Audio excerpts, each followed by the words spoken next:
Listen carefully as you read along. This story will help you practice your listening and reading skills in English. The Lantern Keeper.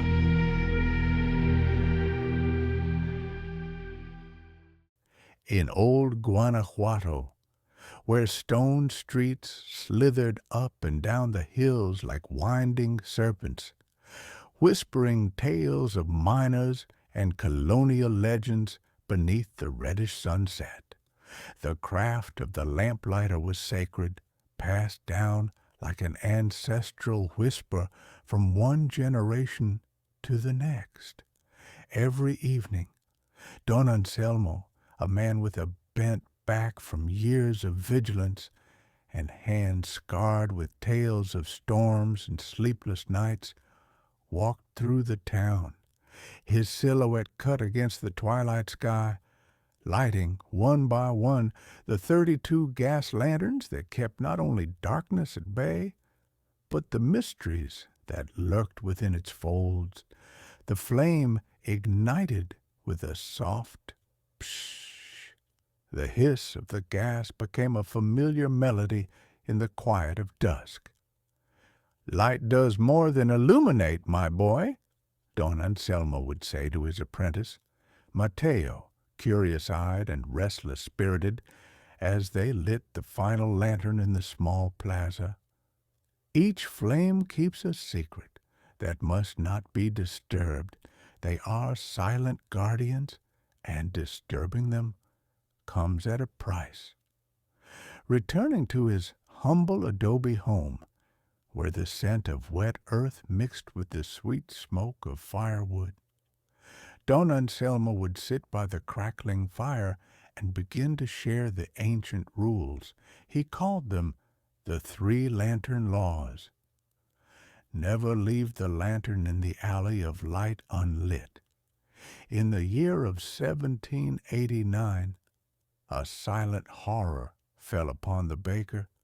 They found him at dawn, hanging by his own sourdough, his wide, staring eyes looking into a darkness no one else could see. Change the wicks at the precise stroke of midnight, when the last bell chime fades into the air. If the hour slips by, the shadows, hungry and persistent like creeping vines, will cross the glistening dew puddles in search of warm bodies and unsuspecting souls. And never, under any circumstance, look into your reflection in the new beveled glass lanterns, those brought secretly by French smugglers posing as engineers.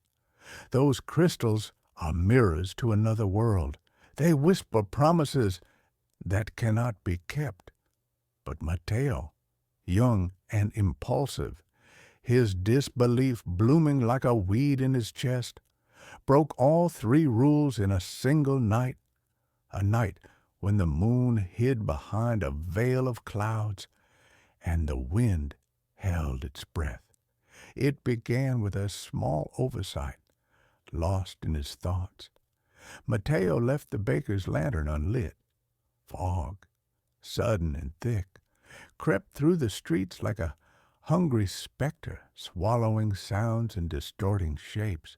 Then, distracted by the doleful tolling of the church bells, bells that night seemed to mourn an invisible sorrow, he let midnight slip through his fingers without renewing the wicks. An unexplainable chill ran through him as the shadows thickened, crawling between the cobblestones like some stealthy creature. Finally, drawn by the almost hypnotic glow of the new plaza lantern, Mateo approached, and with reckless curiosity, his eyes met a reflection that was not entirely his own.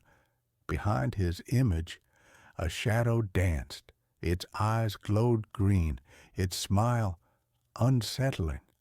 The shadow's lips curled. "Every light casts a shadow, boy, even yours, especially yours."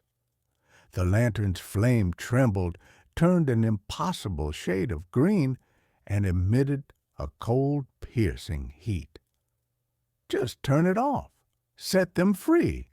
As if guided by an invisible force, Mateo reached out with a trembling hand and turned the key. The flame died with a sigh, leaving behind a palpable void. At dawn, Guanajuato awoke to a sight that chilled even the most devout souls. The lanterns, still flickering faintly, now cast grotesque and elongated silhouettes of beings that had never walked its cobbled streets. A woman in dusty lace from a century past, swayed with a sorrowful smile on an invisible rope between two lanterns. A pale boy, with hollow sockets where his eyes should be, offered chunks of black coal that vanished into smoke at the slightest touch. And in the alley of light, the air smelled of burnt, bitter bread, a nauseating scent that made the living cough and the dead stir in their tombs.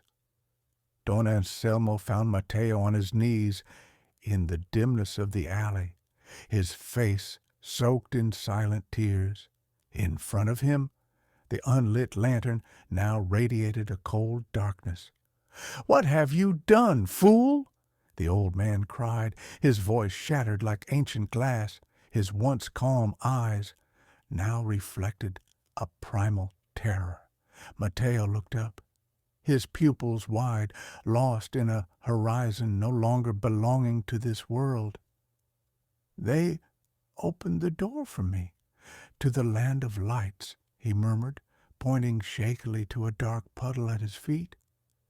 In its trembling surface, there was no reflection of Guanajuato's golden sunrise, but an old boulevard, shrouded in golden mist, where gas lanterns flickered and whispered secrets in forgotten tongues. "They said I could stay," he whispered, just before a strange fog began to rise from the puddle, slowly enveloping him. With the sun high above, the entire town gathered in the plaza, pale-faced and full of fear. A solemn decision was made to seal the alley of light with carved stone, and to carefully change the wick of every remaining lantern, murmuring old prayers and forgotten hymns, as the stone sealed the wound left open in the night. But they say that even now, on moonless nights, when the winds fall silent and the weight of stillness presses upon Guanajuato, there shine 32 lanterns, and one more, a lantern of shadow, and the memory of a fatal curiosity. It awakens with a pale green glow, only when someone dares to whisper the same question Mateo asked, just before fading into the reflection of a spectral world. Who lights the ones who light the night?